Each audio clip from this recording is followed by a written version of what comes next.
Rancangan Undang-Undang Tindak Pidana Kekerasan Seksual telah melalui proses panjang dan berliku. Ratusan lembaga pengada dan penyedia layanan bersama korban kekerasan seksual yang tersebar di seluruh pelosok Indonesia terus gigih mengadvokasi RUU ini. Sudah sejauh mana perjalanan RUU ini dan seberapa penting kehadirannya di tengah masyarakat? Kami akan paparkan datanya untuk Anda dalam segmen Fact Check kali ini.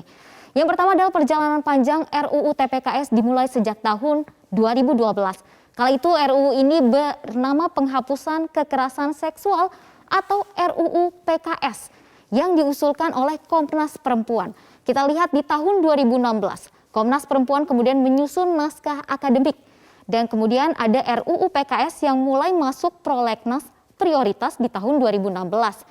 Namun di tahun 2017 kita lihat RUU PKS disepakati sebagai inisiatif DPR dan ada pasal RUU PKS yang dipangkas dari 152 pasal kemudian menjadi 50 pasal saja. Di tahun 2018 di sini dilihat dibentuk Panja Komisi 8 DPR untuk menjaring pendapat dari berbagai pihak. Kemudian RUU PKS ditunda hingga pemilu 2019 ini selesai. Nah, usai ditunda karena pemilu di tahun 2019 terjadi demonstrasi massa. Ada yang mendukung dan ada yang menolak dari RUU ini dibahas di Senayan. Kita lihat di tahun 2019 demonstrasi sempat berlangsung, kemudian RUU PKS tidak disahkan DPR di periode 2014 sampai 2019. Kita lihat ke 2020 di sini. RUU PKS kemudian dikeluarkan dari daftar prolegnas di tahun 2020. Ini semacam kemunduran. Tapi di tahun 2021 RUU PKS kemudian masuk prolegnas sebagai inisiatif dari DPR. Diganti namanya kemudian menjadi RUU TPKS atau Tindak Pidana Kekerasan Seksual. Nah, tidak masuk dalam agenda rapat paripurna di tahun 2021.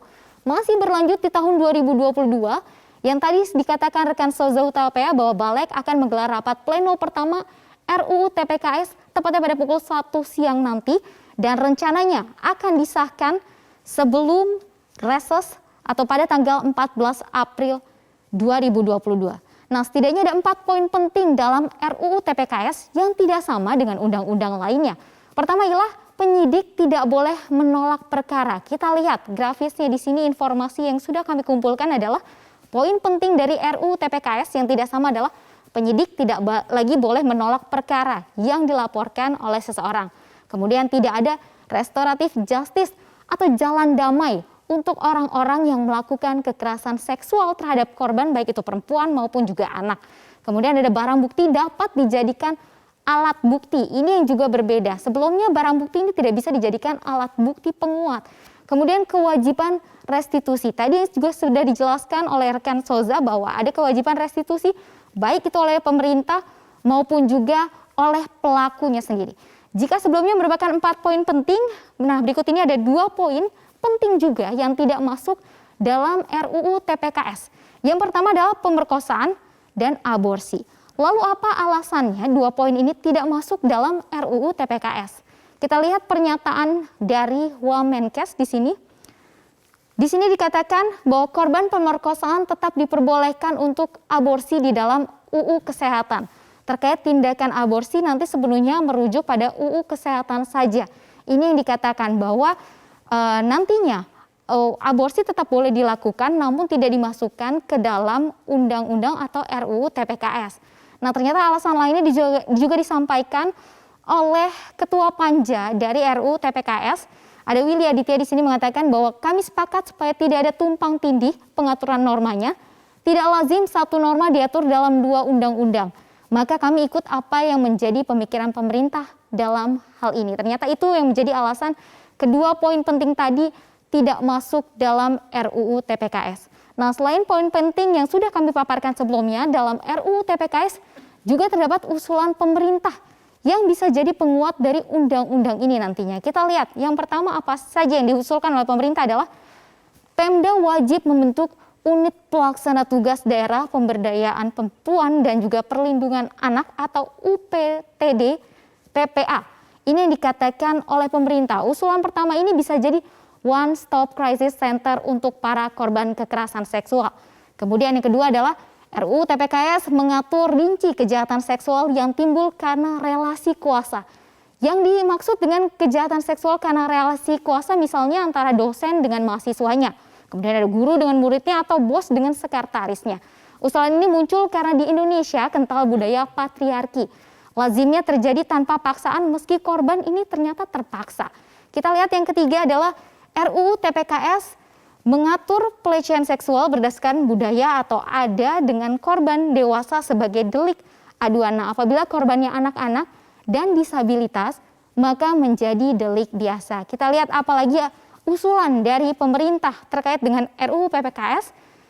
Yang keempat maksud kami adalah perkawinan paksa dan perbudakan seksual menjadi tindak pidana. Nah, ini yang menjadi tambahan poin penting. Karena ini menambah usulan DPR mengenai pelecehan seksual fisik, non-fisik, dan juga pemaksaan kontrasepsi, pemaksaan sterilisasi, dan juga penyiksaan seksual. Yang terakhir adalah RUU TPKS mengatur rinci perlindungan terhadap keluarga korban kekerasan seksual. Kemudian sejumlah pihak berpendapat, kasus kekerasan seksual bak fenomena gunung es. Banyak kasus yang tidak naik ke permukaan padahal korbannya begitu banyak. Data 2 tahun terakhir yang kami kumpulkan bisa jadi gambarannya. Berikut ini kita lihat datanya bahwa kekerasan terhadap anak ada sekitar 8.686 kasus pada tahun 2020. 12% diantaranya adalah kasus kekerasan seksual. Kemudian untuk kekerasan terhadap perempuan ada sekitar 11.278 kasus di tahun 2020. 45% kasusnya adalah kekerasan seksual. Kemudian di tahun 2021 angkanya kembali menaik. Di sini dikatakan bahwa kekerasan terhadap anak sekitar 10.000 kasus, 15,2%-nya adalah kasus kekerasan seksual. Begitupun di tahun 2021 untuk kekerasan terhadap perempuan dari 14.000 kasus, 45,1% kasus ini merupakan kekerasan seksual. Dan juga bisa dikatakan bahwa hal ini yang kita lihat di sini bahwa urgensi RUU TPKS adalah karena ada 25% dari kasus kekerasan terhadap perempuan adalah kekerasan seksual. 35 perempuan menjadi korban kekerasan seksual bahkan setiap harinya. Ada kemudian yang di fakta lainnya adalah hak korban atas keadilan, kebenaran dan pemulihan tindak ini tidak terpenuhi. Kemudian yang terakhir adalah kerumitan kasus kekerasan seksual tidak tercakup dalam undang-undang yang sudah ada saat ini. Kasus kekerasan seksual di Indonesia bukan sesuatu yang fana, namun nyata di depan mata. Setiap tahun banyak nyawa yang menjadi taruhannya. Jika tak bertindak sekarang, bukan tidak mungkin masa depan bangsa akan menjadi taruhannya. Untuk sementara saya kembalikan ke Egan. Baik, terima kasih atas informasinya Livia Ramadanti.